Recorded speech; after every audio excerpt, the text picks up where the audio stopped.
Okay, so this is Charles L. Harper, Jr. He's the Senior Vice President of the John Templeton Foundation. I'm really looking forward to this talk. I think it's going to be very interesting. We wanted to expand the dialogue this year to have a broader range of people represented than we have had at some of these events in the past, at least that I've seen. So I'm really looking forward to hearing Charles' perspective on these issues. So take it away. Thank you very much. Am I live? You're live. Good. Well, it's a pleasure to be here. I was a little surprised to be invited. I thought there might have been a mistake made. And I said, well, I don't know anything about AI, but I can do off the wall. And they said, well, you'll fit right in. So my task is not pedagogical. The expertise is with you.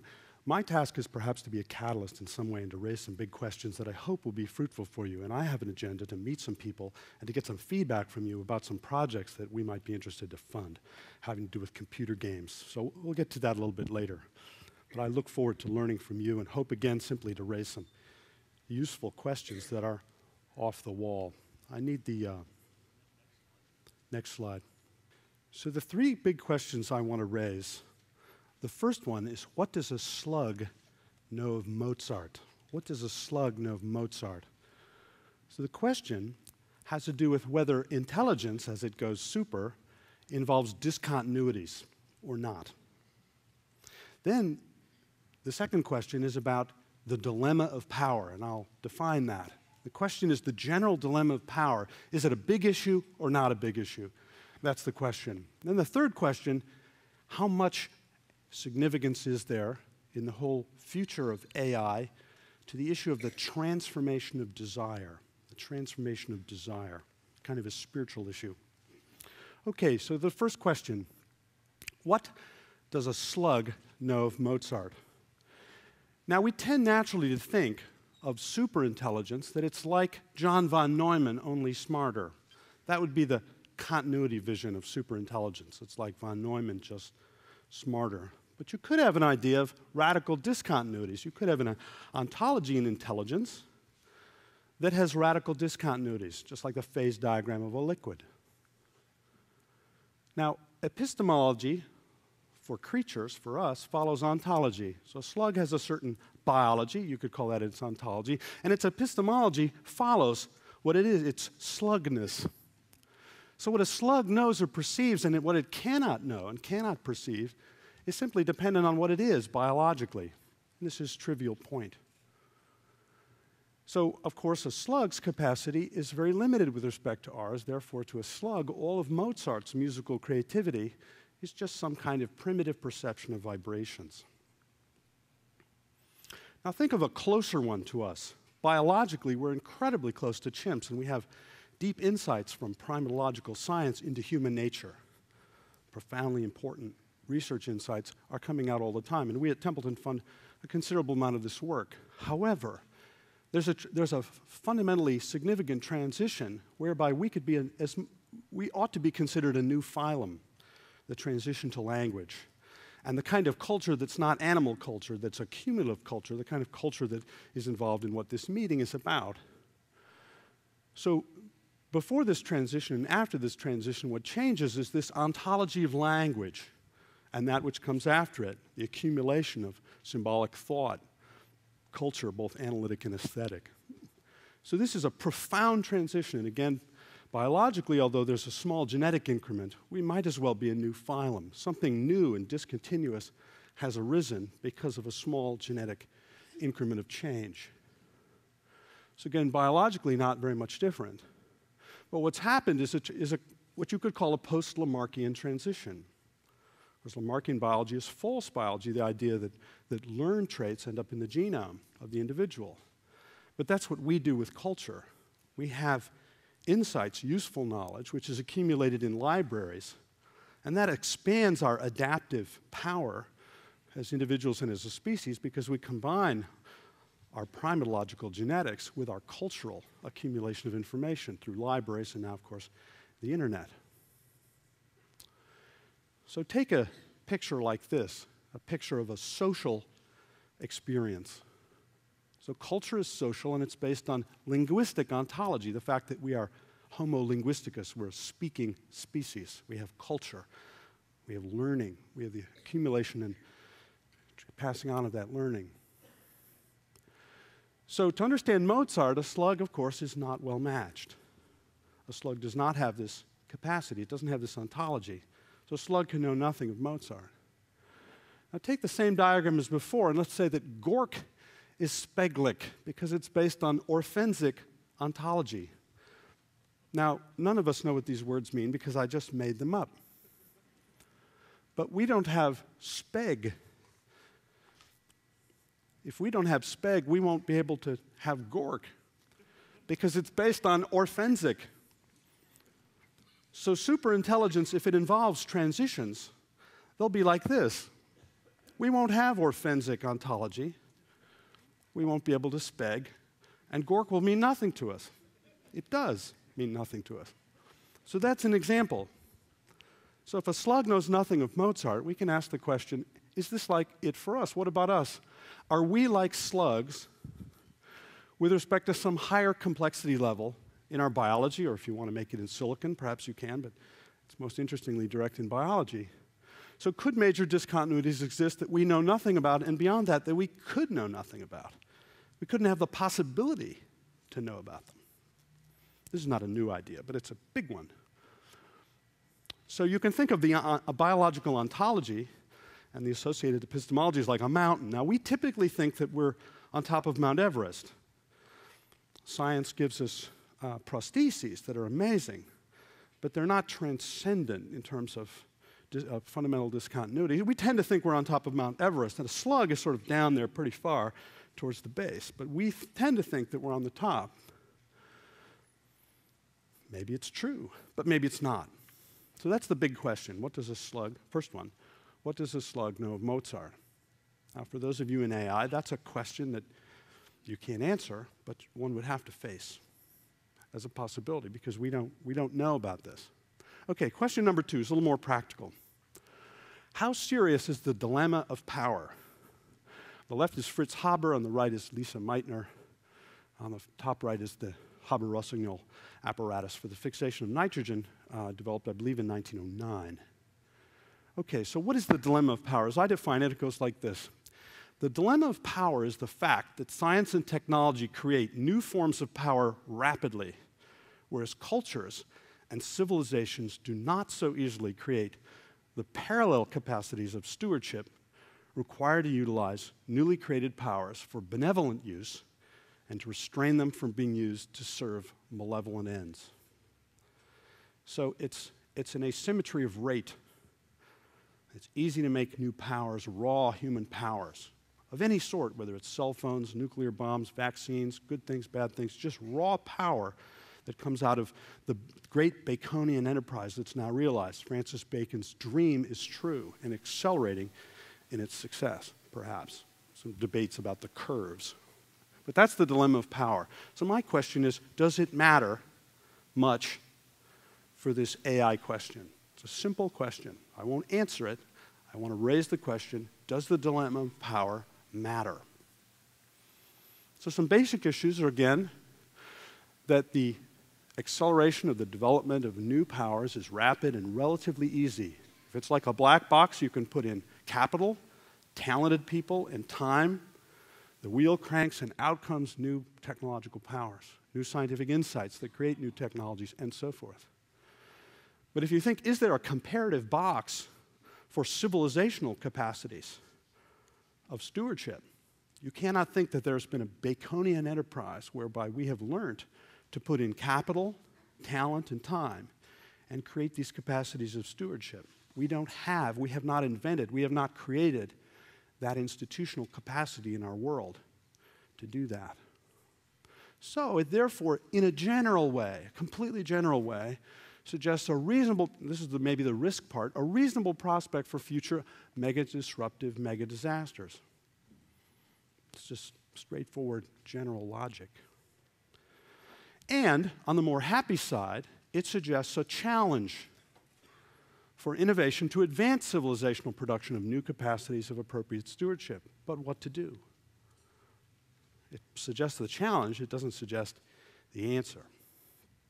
Okay, so we can look back at history just to to make this seem both realistic and intense, to look at what some interesting scientists have done in the past. So next year will be the 70th one-lifetime anniversary of an idea that came to Lisa Meitner in some Swedish woods on Christmas Eve of 1938, just one lifetime ago. So she had this idea with her nephew, Otto Frisch, about fission, and one thing led to the next. And between 1938 and 1944 was a pretty short period of time, 5 years, and those new powers which came from the idea, innovative idea of a scientist, completely transformed the world. And they weren't controlled by scientists, they were immediately taken over by governments. Immediately. For good reason. Now Fritz Haber, the chemist, is very interesting. He also was at the Kaiser Wilhelm Institute in Berlin-Dahlem, and he won the Nobel Prize for the fixation of nitrogen. So about half the food we eat is due to his discovery and the creation of fertilizer. Now, nitrates are also, of course, used for explosives. So I found this statement in a book about Haber's life fascinating. The device that Haber and Le Rossignol built, compact enough to fit on a small table, rests today in the Deutsche Museum in Munich, sitting quietly, separated from visitors by a short barrier. It is a deceptively modest kernel of a thing, an embryo from which sprouted monsters, machines taller than houses, factories covering hundreds of acres, world wars, and a global flood of grain. You see good and evil in the same scientific insight of a profound scale in the life of Haber. So within a few short years, these giant factories were created. This is the first tank car of ammonium leaving the Luna Works in 1917, and it's used for war. And in German, on the side of the tank is written by some of the workers, "Death to the French."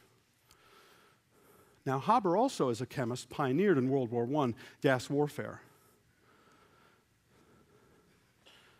Okay, bonus question. Anyone want to guess? Just yell out another chemical substance Fritz Haber invented that had a profound impact on world history. What? No? Yeah, well, that was the previous slide. You're right, Zyklon B. He was Jewish. He was a great German nationalist. He died in Great Depression in Switzerland, having fled.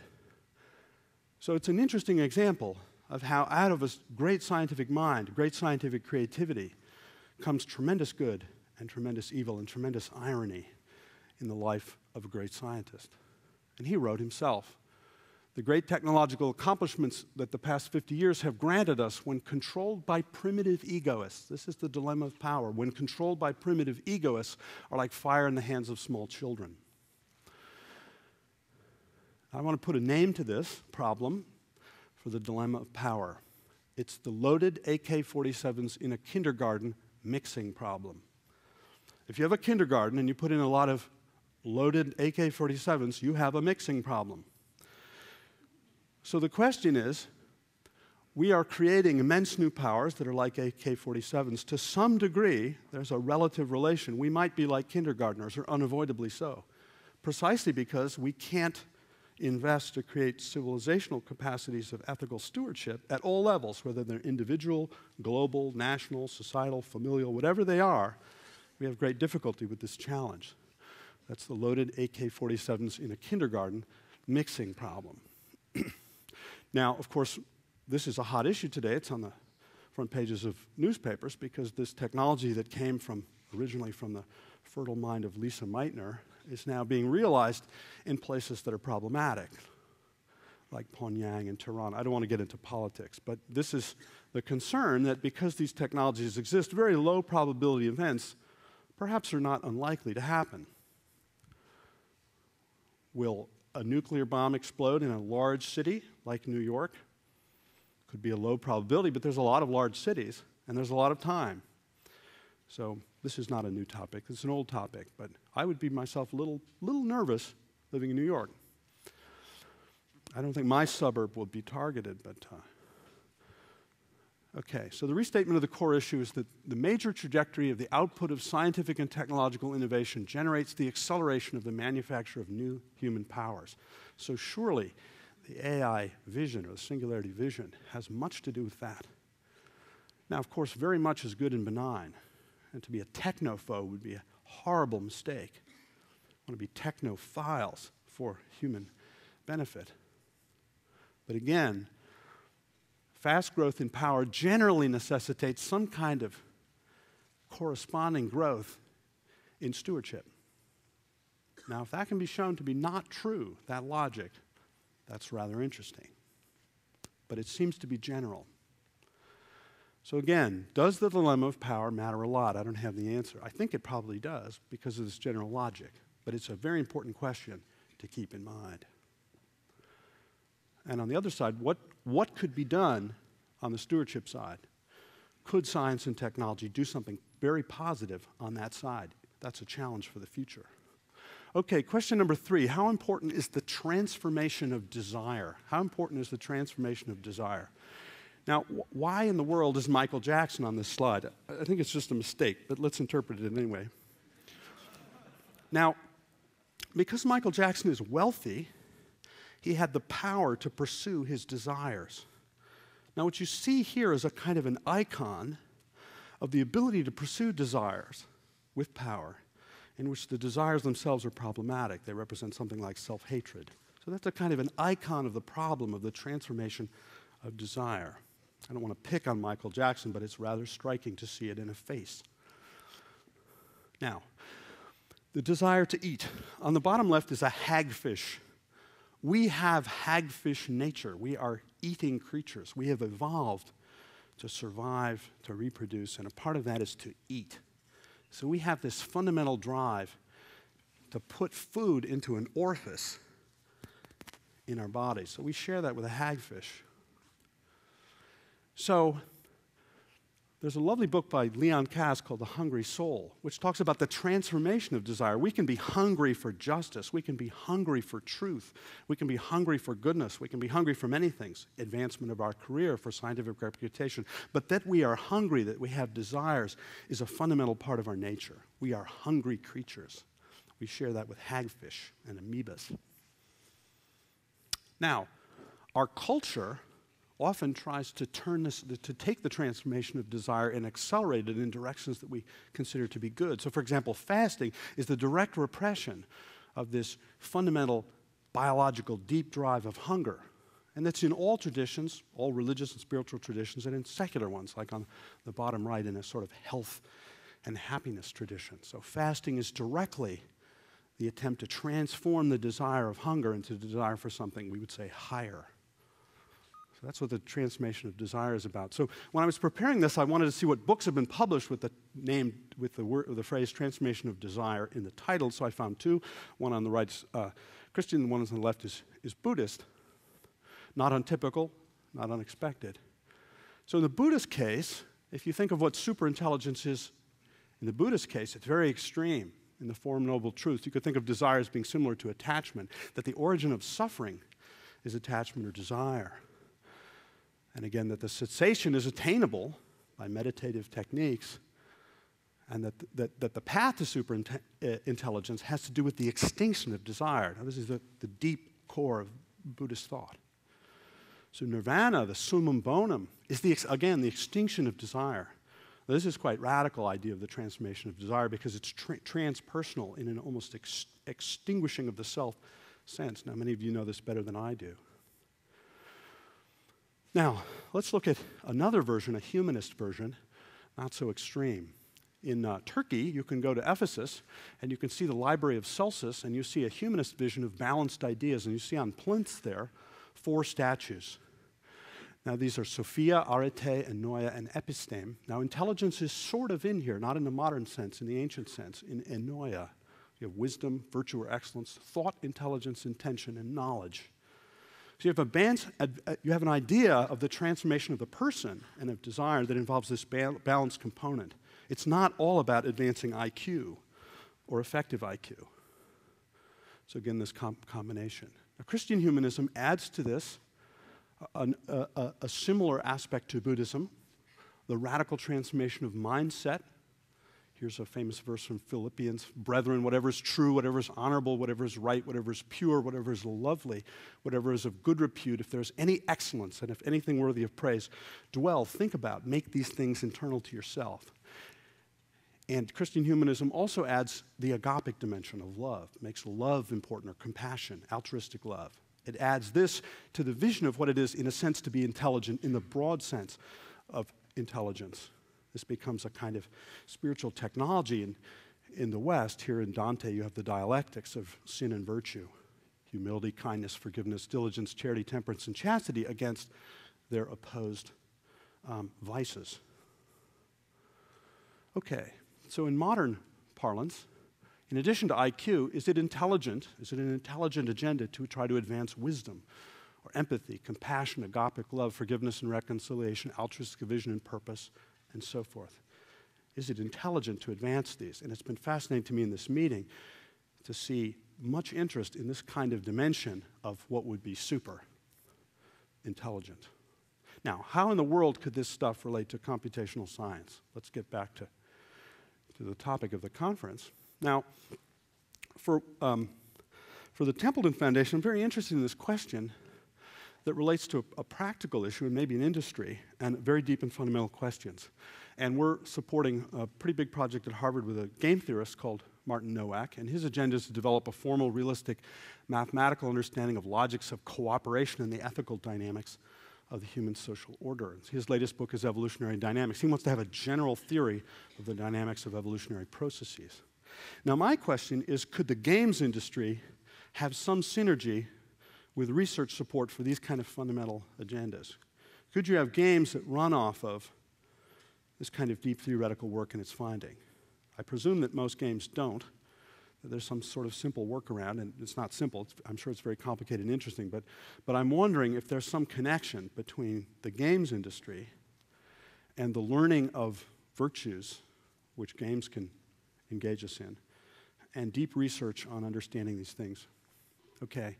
Now, what's the big question? The question is about evolution in the universe. What's the space of lifelike things out there? So, of course, we don't know. They could be superintelligence could naturally, unavoidably solve the ethics problem, or you could have giant, horrible insects out there.